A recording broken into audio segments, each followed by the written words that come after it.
Bismillahirrahmanirrahim. Alhamdulillahi rabbil alamin. Wassalatu wassalamu ala rasulihil amin, Nabiyyina Muhammad ibn Abdullah wa ala alihi wa sahbihi wa man wala. Amma ba'd. Sambungan pelajaran kita dalam kitab Riyadhus Shalihin min kalami Sayyidil Mursalin.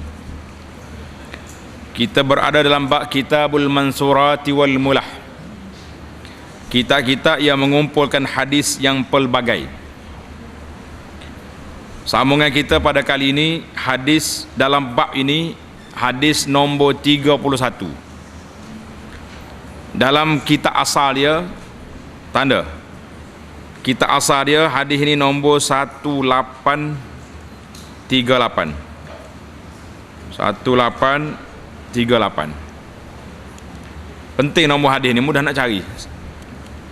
Sebab kita beli kitab lain dia sambung semua, cuma kitab terjemahan ni dia pecahkan ikut bab. Tulis tengok hadis yang ke 1838 bersamaan dengan dalam bab ini hadis yang ke 31. Wa anhu ay wa an Abi Hurairah radhiyallahu anhu anna Rasulullah sallallahu alaihi wasallam qala yusalluna lakum fa in asabu falakum wa in akhtau falakum wa alaihim. Rawahu al-Bukhari. Maksudnya daripada Abu Hurairah radhiyallahu taala lagi.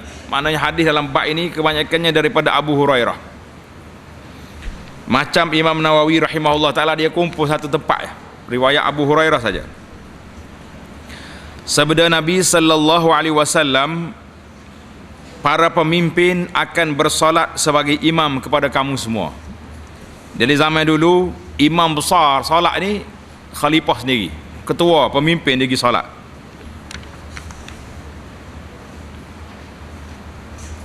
Maka pahalanya akan kembali kepada kamu juga. Fa in asabu falakum,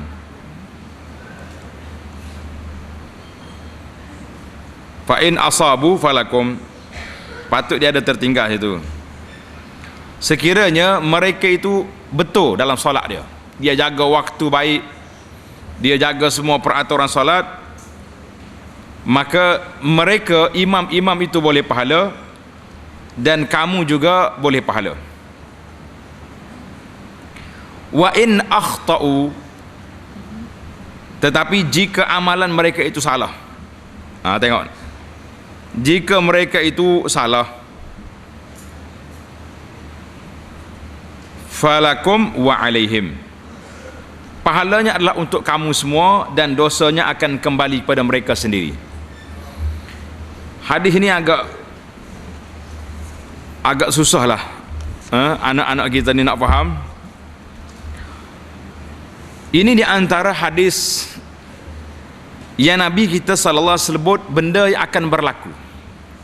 Mana zaman Nabi, zaman sahabat tak berlaku benda ni, tapi bila mari kemudian ala ke ujung-ujung sikit, maka berlakulah imam-imam tidak menjalankan tugas dengan baik.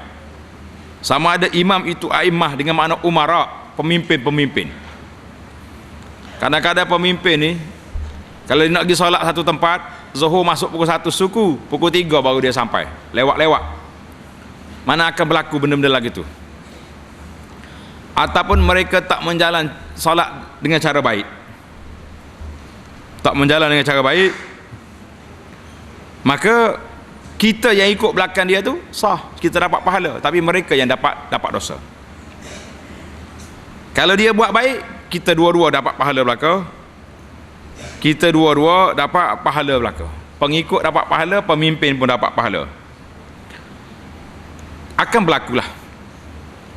Jadi kalau kita berhadapan dengan pemimpin macam ni, melewatkan solat, melengahkan solat, maka apa yang kita nak buat? Bila masuk waktu, kita solat dulu, lepas kita tunggu dia mari. Mungkin dia mari ujung waktu, akhir waktu, kita solat balik sekali dengan dia. itu untuk kesatuan umat Islam supaya tidak berlaku pecah belah,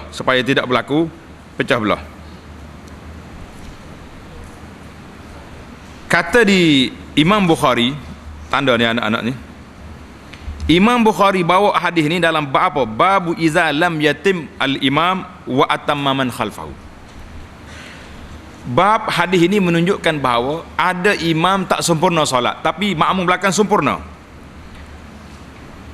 Kata di Ibnul Munzir, hazal hadis yaruddu ala man za'ama anna salatal imam iza fasadat salatu man khalfahu. Hadis ini menunjukkan bahawa kalau imam tu solat dia tak betul, makmum belakang tidak jadi masalah. Sebab Ibnu Munzir kata hadis ini menolak pandangan orang yang mengatakan batal semua solat. Ya imam pun batal, ya makmum batal. Kita kata tak, makmum ikut dengan betul. Contohnya kita kata imam ni tak baik, dia mari lambat, dia malu, dia pergi solat tanpa wuduk. Na'udzubillah lah kalau ada. Ini contoh saja ni. Kita belakang ni tengok dia imam, kita ingat dia ada wuduk, kita solat belakang dia, Allahu Akbar. Jadi solat dia tu tak sah. Kita yang ikut dia ni, kita anggap dia sah, maka tidak menjadi masalah untuk kita. Ini kata Ibnul Munzir sebagaimana dalam syarah Al-Bukhari. Jadi menariklah, cuma akan timbullah orang-orang yang melakukan sewenang-wenangnya dalam bab solat. Ada imam zaman kita ini bukan cakap melambat solat, ada setengah memang tak pergi terus pun ada. Langsung tak pergi. Dia imam tapi tak mari masjid. Pakai tok siap jadi imam. Ini berlaku juga. Pengajaran hadis, setiap pemimpin yang bersolat dan beramal dengan perkara-perkara yang baik akan diperolehi sama oleh pengikut bawahnya dan juga pada diri mereka sendiri. Maksudnya kalau dia buat baik, kita boleh pahala bersama. Yang kedua, orang yang menjadi ketua kepada orang ramai akan menanggung dosa dirinya sendiri sekiranya ia beramal dengan kejahatan dan maksiat. Sebaliknya, pahalanya akan diperoleh oleh orang ramai sekiranya mereka tidak redha dengan perkara tersebut. Kita tengok pemimpin buat benda tak molek, kita sebagai pengikut rakyat, kita tidak redha dengan perbuatan itu. Dia dosa, kita boleh pahala sebab kita engkar perbuatan maksiat yang dibuat. Yang ketiga, setiap umat Islam akan dipertanggungjawabkan kepada mereka usaha berdakwah, menyeru kepada kebaikan dan melarang dari melakukan maksiat walau di mana mereka berada, tanpa mengira pangkat dan darjat. Atau sudut kira lah pangkat ke darjat ke, yang pentingnya kerja kita amar ma'ruf nahi mungkar. Jadi hadis ini kebetulan dengan tajuk khutbah yang kita bincang tadi, iaitulah tanggungjawab semua orang. Bukan tanggungjawab agama saja, tanggungjawab semua melaksanakan tugas al-amru bil ma'ruf wan nahyu 'anil munkar. Tamatlah hadis kita pindah ke hadis yang ke-32. Hadis yang ke-32 ni satu benda yang ajaib. Tengok ni, hadis ni pelik.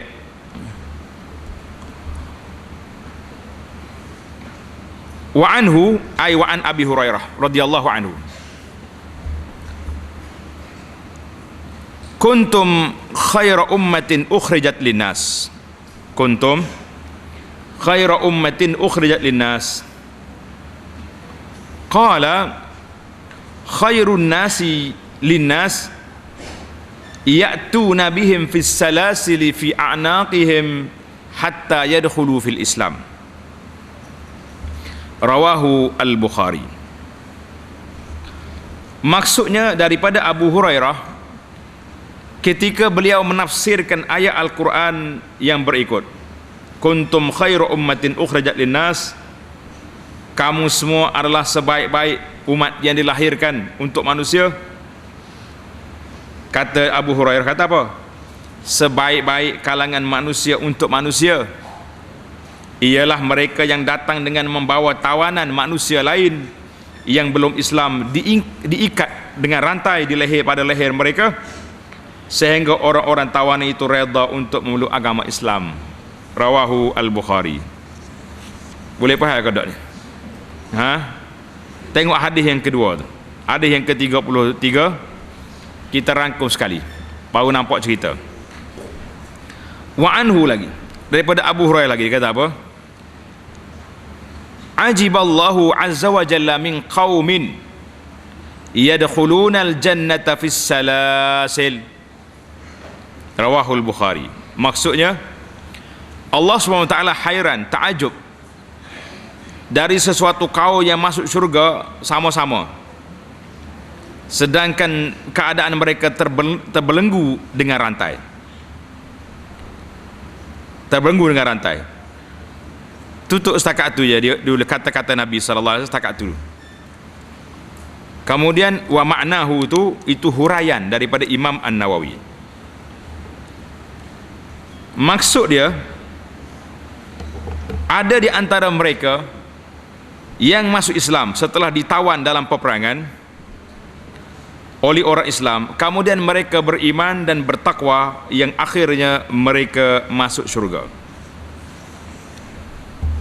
Tulis kat tepi kitab tu, tajuk hadis ni, masuk syurga dengan rantai, belenggu. Masuk syurga dengan apa? Dengan rantai belenggu, dengan ikatan. Macam mana cerita orang ni? Macam mana jadi ni? Orang ni asalnya orang kafir, bukan Islam. Bila mereka ini berdepan dengan orang Islam, mereka kalah dalam peperangan, tewas. Dan dia telah ditawan dan diikat. Ada ikat di tengkuk, ada ikat di kaki. Orang tawan yang kena ikat dan dibawa ke negeri Islam.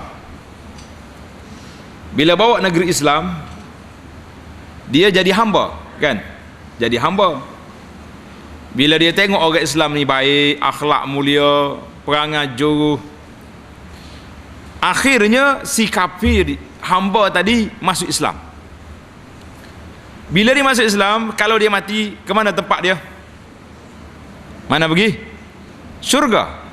Itu maksud dia, Allah Ta'ala suka tengok hamba dia ni nak masuk syurga, terpaksa kena tarik dengan rantai, terpaksa kena dibawa dengan rantai, akhirnya orang ni masuk Islam. Subhanallah. Itulah rahmat Islam. Bayangkan kalau mereka ini tidak diserang oleh umat Islam dan mereka tak mari duduk dalam negara Islam, dia mati kafir, tak ada peluang dia nak pergi ke syurga. Ini adalah merupakan, kerana itu peperangan di dalam Islam ini peperangan yang membawa rahmat. Rahmat apa? Mati. Memanglah mati, jadi lawan. Kalau dia tak melawan, tak mati. Bahkan dia berpeluang untuk tak berduduk bersama dengan orang Islam, yang akhirnya mereka ini masuk Islam. Alhamdulillah. Tengok pengajaran hadis, dia kata apa? Manusia yang paling mulia di sisi Allah iaitulah orang yang beriman. Itu jelas. Para sahabat adalah golongan yang paling kuat berjihad. Orang-orang tawanan perang yang meluk agama Islam kemudian bertakwa sehingga mereka meninggal dunia akan dimasukkan dalam syurga. Ini yang dikatakan dibawa ke syurga dengan rantai. Ingat dah, ada orang ini dibawa ke syurga dengan apa? Dengan rantai. Kita ni kadang-kadang, zaman kita ini tak ada lagi hamba, tapi ada orang yang Allah Ta'ala nak bawa dia ke syurga dengan macam-macam cara.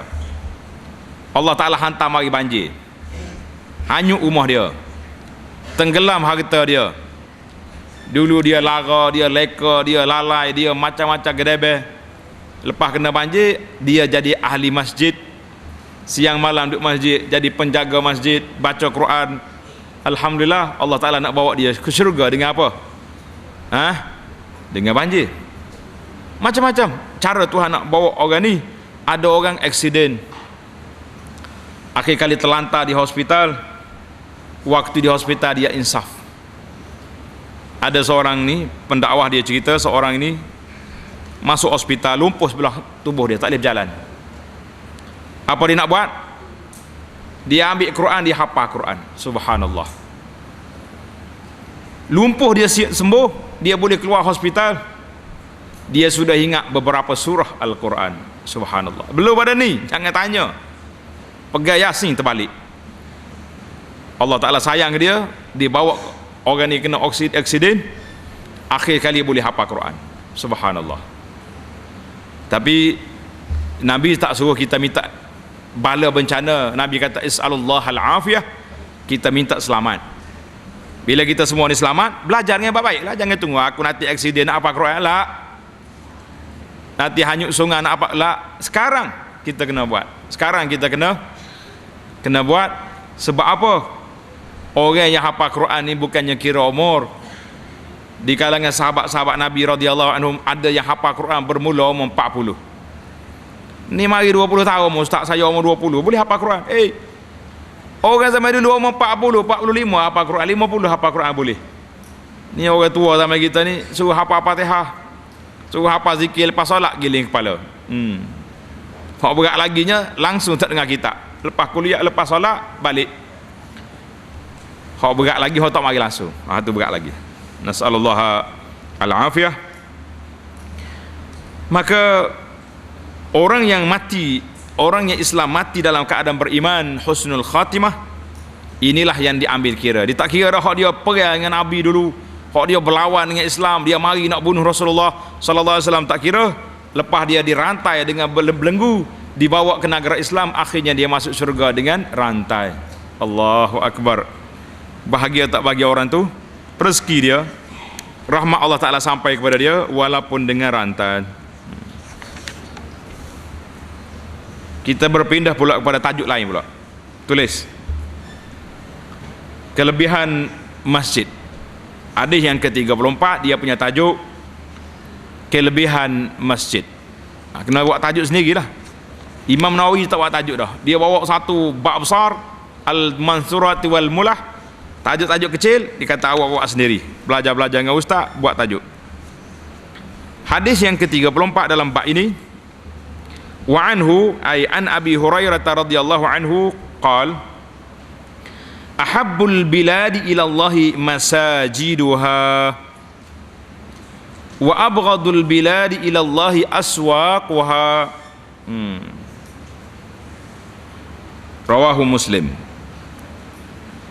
Maksudnya daripada Nabi sallallahu alaihi wasallam, Nabi kita bersabda, Nabi kata apa?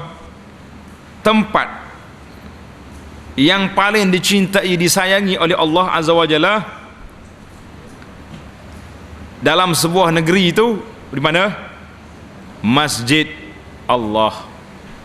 Rumah Allah, masjid ini tempat yang paling Tuhan suka. Jadi kalau kita nak duduk tempat Tuhan paling suka, kita duduk di mana? Duduk di masjid. Iktikaf di masjid, itu tempat yang Tuhan suka. Wa abghadul biladi ila Allahi aswaquha, dan tempat yang paling Tuhan tak suka di mana? Iaitulah pasar, kedai-kedai. Sebab apa ni? Tengok dia tulis pengajaran, dia kata tempat yang paling disayangi oleh Allah Ta'ala dalam sebuah negeri iaitulah di masjid. Sebab apa? Tulis, sebab dalam masjid ni tempat orang berzikir, tempat orang belajar ilmu, tempat orang salat, tempat orang bermunajat, tempat orang baca Quran, semua di masjid belaka. Maka di masjid itu dilarang, dan kita jadikan masjid tempat jual beli. Dilarang masjid itu tempat iklan benda-benda. Dilarang dalam masjid itu menjadi tempat mengangkat suara bising hingga bangar. Itu semua dilarang. Dan tempat yang Allah Ta'ala tak suka iaitulah pasar, kedai-kedai. Sebab apa? Sebab di kedai ni banyak penyakit. Ada orang jual beli tak betul, jual barang buruk, ada orang yang sukatan dia tak cukup, ada orang yang bermuamalah dengan riba, ada orang yang sumpah jual barang, sumpah wallahi jual nama Allah Ta'ala, barang dia RM20 ya, tapi sumpah nama Allah nah. Jadi oleh kerana tempat ni di pasar ni orang duk hingar bangar, duk kelahi situ, itu tempat yang Tuhan tak suka. Maka kalau kita pergi tempat lagu ni, jangan duduk lama. Buat nak pergi pasar tu siap dah senarai. Aku nak beli gula, gandum, beras, ikan, sayur, baju, pergi beli. Ni tak ada kerja pun duduk juga di pasar, cokos situ. Jumpa orang jual ubat, tunggu pak tengah hari. La ilaha illallah. Boleh pula dia duduk situ tu. Nah. Tanda lagi kita ni hadis kedudukan pasar. Kedudukan pasar di sisi Allah Azza wa Jalla setara mana? Alhamdulillah tamatlah riwayat-riwayat Abu Hurairah. Kita pindah pula kepada riwayat Sayyidina Salman Al-Farisi. Wa an Salman Al-Farisi radhiyallahu anhu min qawlihi, daripada kata-kata dia apa? Salman kata apa? La takunanna in istata'ta awwala man yadkhulu suq wala akhira man yakhruju minha fa innaha ma'rakatus syaitan wa biha yansubu rayatahu. Rawahu Muslim hakadha. Rawahu Muslim hakadha, kata di Imam Nawawi rahimahullah. Wa rawahu al-Burqani, wa rawahu al-Barqani, seorang ulama lain pula, lain pada Muslim. Al-Barqani fi sahihihi, dia kata apa? An Salman qala Rasulullah sallallahu alaihi wasallam la takun awwala man yadkhulu suq wala akhira man yakhruju minha fiha ba'da asy-syaitan wa farraha. Maksud hadis daripada Salman Al-Farisi radhiyallahu anhu, dari salah satu ucapan dia. Mana salah satu dia kata Salman, dia kata apa? Janganlah engkau sekali-kali menjadi orang yang paling awal masuk pasar. Aha. Kita orang pertama, orang buka kedai ada dah dia, cokoh situ. Ha. Belum buka kedai tu, tunggu dah. Allah. Jika engkau boleh elakkan, elaklah, jangan pergi orang pertama masuk pasar. Dan janganlah pula engkau menjadi orang yang paling akhir keluar daripada pasar. Mana lama lah duduk di pasar tu, mulai orang buka pintu, siapa tutup itu, dia duduk dalam tu ya. Kalau orang pergi berniaga tak ada upaya lah kan. Kedai dia situ, macam mana tak nak pergi? Pasal lah dia kena pergi juga. Kerana kenapa kita tak boleh duduk lama di pasar? Kenapa? Tengok sebab dia. Kerana sesungguhnya pasar itu adalah tempat syaitan bekerja. Tempat office uncle syaitan duduk situ. Sir. Syaitan duduk mana pejabat dia? Di pasar. Tengok ni, dalam huraian kata apa? Tempat berlakunya macam-macam keburukan seperti menipu, huru-hara, sumpah palsu dan lain-lain. Di situ juga syaitan menegakkan benderanya. Syaitan pacak dia punya bendera di pasar. Pasal itulah orang pergi ke pasar ni, sekarang ni kita nak cari orang-orang yang soleh, yang benar-benar di pasar, memang kadang-kadang suka nak jumpa. Kita tanya dia, ikan ni ambil di mana ni? Dia jawab betul kadang-kadang. Dia kata ambil dalam air. Kalau orang kedai boleh sebutir. Dah ikan orang tak ambil atas pokok kayu. Nak ambil dalam air tak? Dia tak nak cerita. Tak nak beritahu kolam di mana. Kita orang Islam kadang-kadang kita pun berhati-hati juga. Nak kolam ni biarlah orang Islam yang bela. Kalau boleh kolam dalam sangkar, tak, bukan hok dalam kolam hok orang campur habis segala sampah sarak. Jadi tak sedap lah makan ikan. Tak nak bagi tahu yang betul-betul, atau bagi tahu pun macam-macam lah cerita. Ni ayat ni hok sebelah bila ni? Pagi ni baru. Rupanya ayat semalam balik tak ada goreng lagi, bang dah. Ini kerja orang pasar. Kerja orang pasar belakang. Jadi maka situ syaitan pergi pacok bendera dia bawa sini. Sebab apa? Sebab di sinilah tempat orang mudah nak menipu. Hadis ini diriwayat oleh Imam Muslim seperti yang disebut itu. Ini detailnya Imam Nawawi rahimahullah ta'ala, dia menukilkan daripada Muslim, dia sebut lagu ni dalam Muslim. Apa satulah bila anda tulis kumpul lapak-lapak selawat yang sahih, ada orang tanya, dia kata, ustaz, kenapa tak boleh ke kita tambah sikit? Kata saya, nak tambah apa? Nak tambah Allahumma salli ala Sayyidina Muhammad. Saya kata, kalau awak nak tambah, tambahlah. Tapi saya tak boleh tambah sebab kita menukilkan sedemikian dalam kitab hadis yang diriwayat oleh imam-imam hadis. Jadi kalau anda tambah, bermakna saya telah tidak amanah dari sudut nukilan. Tengok, Imam Muslim Nawawi kata apa? Rawahu Muslim hakadha. Ini dia panggil dari sudut amanah dalam menakalkan kata-kata orang ataupun riwayat-riwayat yang ada. Jadi kita jangan pandai-pandai reka, pandai-pandai duduk buat sendiri. Riwayat itu penting. Baiklah. Wa rawahu Al-Barqani. Tengok penterjemah buat apa yang kita malam ni. Imam Bukhari meriwayatkan. Tulis Imam Al-Barqani. Kita ni silap. Kita harap pihak penterjemah lah, unit dakwah, unit terjemahan Jakir ambil perhatian lah, jilid yang ke-8 ni. Jauh tu Imam Bukhari dengan Barqani, jauh sangat. Imam Al-Barqani meriwayatkan dalam kitab sahihnya daripada Salman, katanya Rasulullah sallallahu alaihi wasallam bersabda, Nabi kata apa? Janganlah engkau menjadi orang yang mula-mula masuk ke pasar. Sama lebih kurang lah dengan riwayat Muslim. Dan janganlah pula menjadi orang yang paling akhir keluar daripadanya. Sebab apa? Fiha ba'da syaitan wa farrah. Di pasar itulah tempat syaitan bertelur dan menetaskan anaknya. Kalau jumpa hak pelik-pelik tu dalam pasar tu, jangan kosek,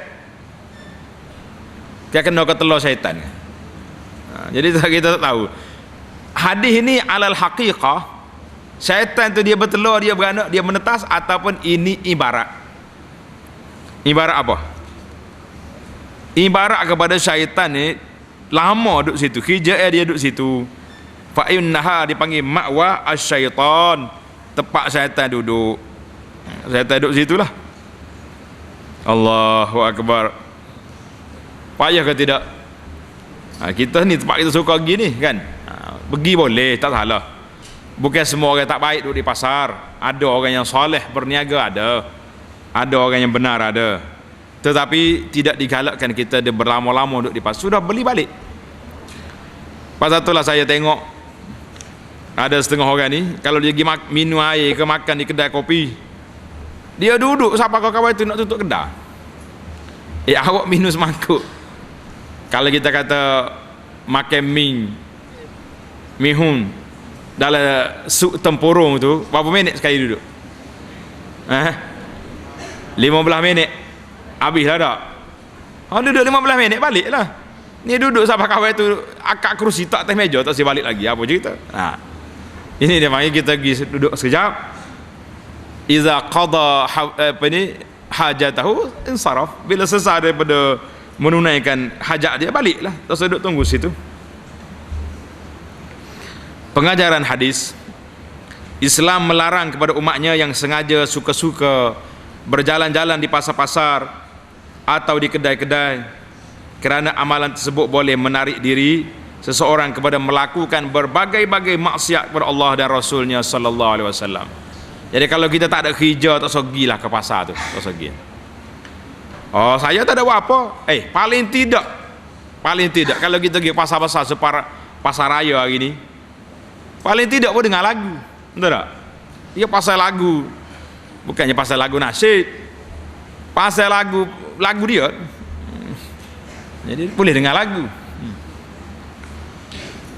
Lepas tu boleh tengok orang. Penjual-penjual pula tak tutup aurat, pembeli-pembeli pun sama juga, duk tengok kau tu. Banyaklah kerjaan. Ni ada satu pasar raya ni tempat kita. Warok pelik pula.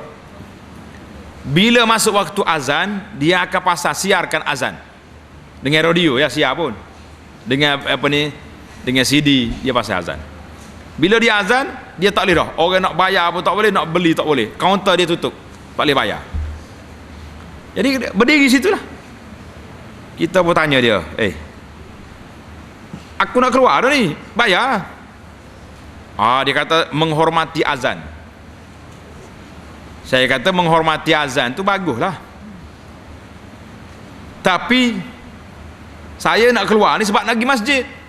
Puak-puak muha tak pergi masjid ni duduklah cacar sini, buka kaunter tu, saya nak bayar. Kalau bos marah, saya bertanggungjawab. Sebab buat apa nak habis azan tu ada juga beberapa minit. Jadi kalau kita selesai kita punya kira-kira bayaran kan, kita boleh keluar lah. Dan melihat dia sudah azan, kita naik kereta, alhamdulillah sampai di masjid, sempat lagi solat berjamaah. Dia kata takut bos marah. Kita kata beginilah, awak tengok jenis orang juga. Kalau nampak dia nak pergi masjid pakai kopiah, pakai kain sarung siap-siap tu, lepas dia. Kena tulis kat kaunter, untuk orang ke masjid waktu azan boleh bayar. Hak tak pergi masjid, kogo dalam tu, biar duduk situlah.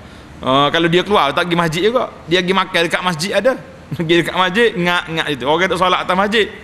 Subhanallah, hilang sifat malu. Tak tahu, tak malu ke manusia, tak malu kepada Allah Azza wa Jalla. Masalah kita hari ni. Jadi peraturan-peraturan yang kita buat, kadang-kadang kita ni semangat nak tunjuk kita ni islamik lah. Kita punya pasar raya ni islamik. Pasal apa? Waktu azan tak boleh bayar, islamik. Jadi kalau kita nak islamik tak ada masalah, cantik lah. Tak payahlah pasal lagu-lagu. Pakaian pekerja kita biar tutup aurat molek-molek. Kita menyokong benda tu.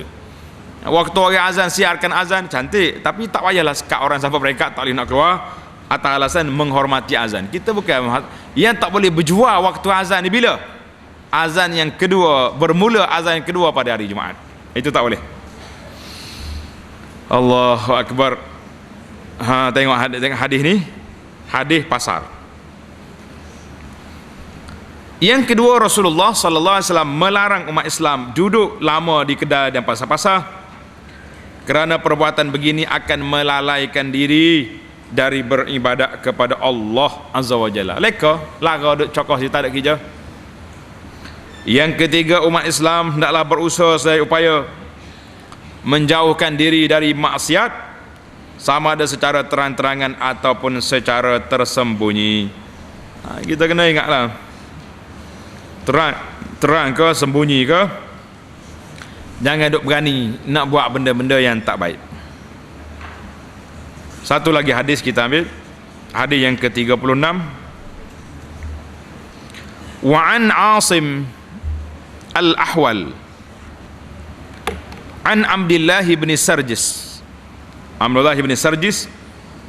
radhiyallahu anhu qala qultu li Rasulillah sallallahu alaihi wasallam ya Rasulullah ghafarallahu laka qala walaka qala Asim faqultu lahu istaghfara laka Rasulullah sallallahu alaihi wasallam qala na'am walaka thumma tala hadhihi al-ayah wastaghfir li dhanbika walil mu'minina wal mu'minat. Tanda ayat Quran itu surah Muhammad, Suratu Muhammad ayat 19. Suratu Muhammad ayat 19. Hadis ini riwayat Imam Muslim. Maksud dianya daripada Asim al-Ahwal, daripada Abdullah bin Sarjis radhiyallahu anhu katanya, aku telah berkata kepada Rasulullah sallallahu alaihi wasallam, ya Rasulullah, semoga Allah memberi pengampunan kepada Tuan. Bila saya kata lagu tu, baginda Nabi sallallahu alaihi wasallam terus bersabda, juga kepada engkau mudah-mudahan Allah Taala memberi pengampunan.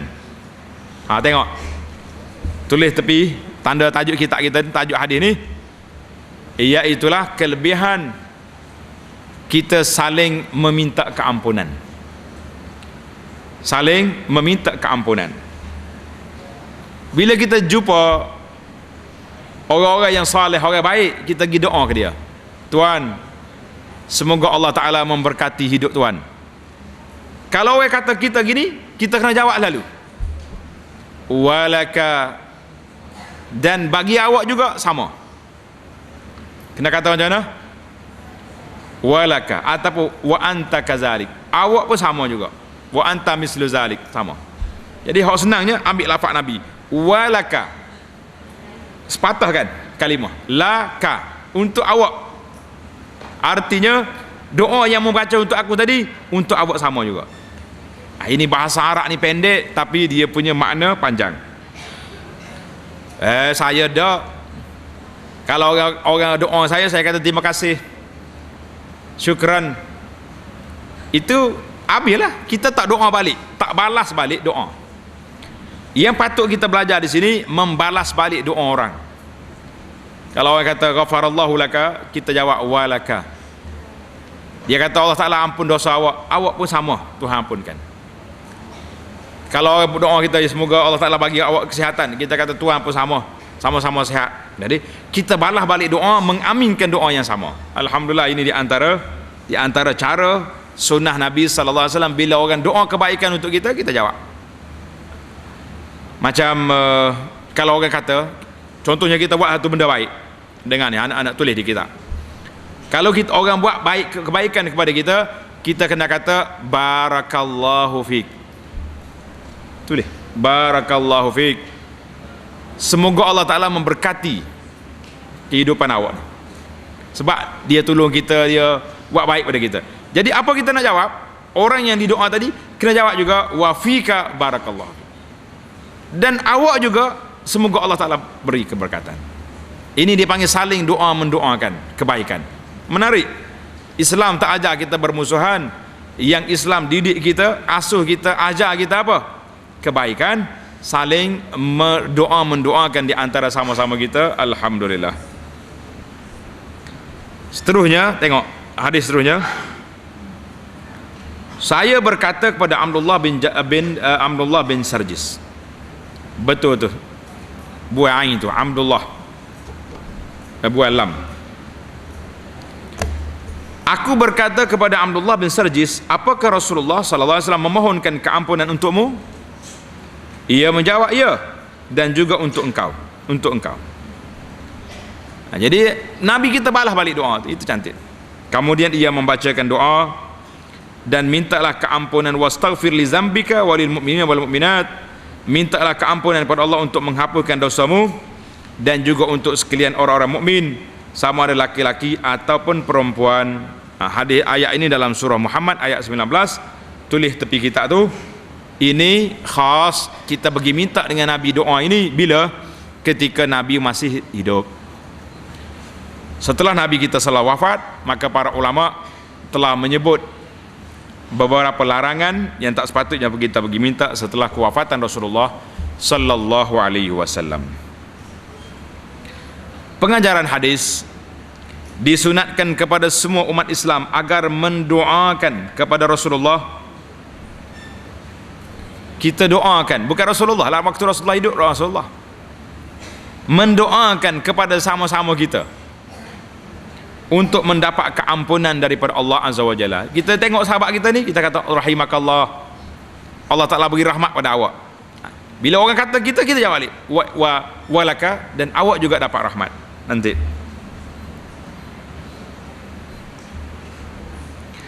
Dan yang kedua, tulis itu, kita digalakkan supaya sentiasa berselawat ke atas Nabi sallallahu alaihi wasallam, berselawat ke atas Nabi sallallahu alaihi wasallam, dan berdoa untuk Nabi. Bila kita nak doa untuk Nabi, tanda itu selepas azan. Selepas azan. Doa tak doa awak? Lepas kita azan, la ilaha illallah, kita baca apa? Baca selawat dulu, Allahumma salli ala Muhammad wa ala ali Muhammad. Kemudian kita berdoa, Allahumma rabb hazihi ad-da'wati tammah. Sambung. Ati Muhammadanil wasilata wal fadilata wad darajatal aliyatar rafi'ah. Kan? Itu semua doa untuk Nabi. Nabi kata apa? Rasulullah kata apa? Siapa dia doa untuk aku ini? Halat lahu syafa'ah yaumal qiyamah. Orang itu berhak menerima syafaat pada hari kiamat. Nak tak nak syafaat? Berdoalah setiap kali lepas salat, lepas azan kita doa. Setiap kali waktu masa kita ada free, lapang, selawat kata Nabi sallallahu alaihi wasallam. Kerja kita. Yang ketiga, Rasulullah sallallahu alaihi wasallam sangat mengambil berat maslahat umatnya, sama ada perkara yang tersebut yang berkaitan dengan dunia dan akhirat, itu kerja Nabi sallallahu alaihi wasallam. Hadis yang ke-37, wa an Abi Mas'ud Al-Ansari radhiyallahu anhu qala qala an-nabiy sallallahu alaihi wasallam inna mimma adraka an-nasu min kalamin nubuwatil ula idza lam tastahi fasna' ma syi' rawahu Al-Bukhari. Daripada Abu Mas'ud Al-Ansari katanya, sabda Nabi sallallahu alaihi wasallam, sesungguhnya sebahagian dari manusia dapati dari ucapan nabi-nabi yang terawal dulu. Nabi-nabi dulu dia kata apa? Tanda baik, ini kelebihan sifat malu. Tulis kitab kelebihan sifat malu. Sekiranya engkau tidak malu untuk melakukan keburukan, maka hendaklah engkau melakukannya menurut kehendak engkau.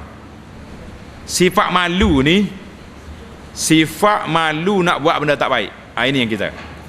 Tapi kalau sifat kesipuan tu, malu-malu atau payah tu, acu pergi cakap dengan pakcik tu, malu, acu coba pergi ambil benda tu, malu. Hak ni berat ni, ni malu berlebihan. Awak belajar tadi faham tak? Tak faham. Kenapa tak tanya? Malu lah, itu dia panggil malu tak bertempat. Yang kita naknya malu nak melakukan kemungkaran dan benda tak baik, itu malu yang terpuji. Kenapa awak tak buat ni? Saya malu. Tak ada orang tengok, Allah Ta'ala tengok. Itu darjat paling tinggi. Boleh tak? Kita dah orang tak kuat iman, malu apa? Tak ada orang ngomong ya.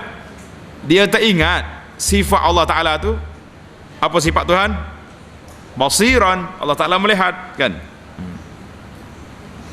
Sekiranya engkau tidak malu untuk melakukan keburukan, maka hendaklah engkau melakukannya menurut kehendak engkau. Hadis riwayat Bukhari.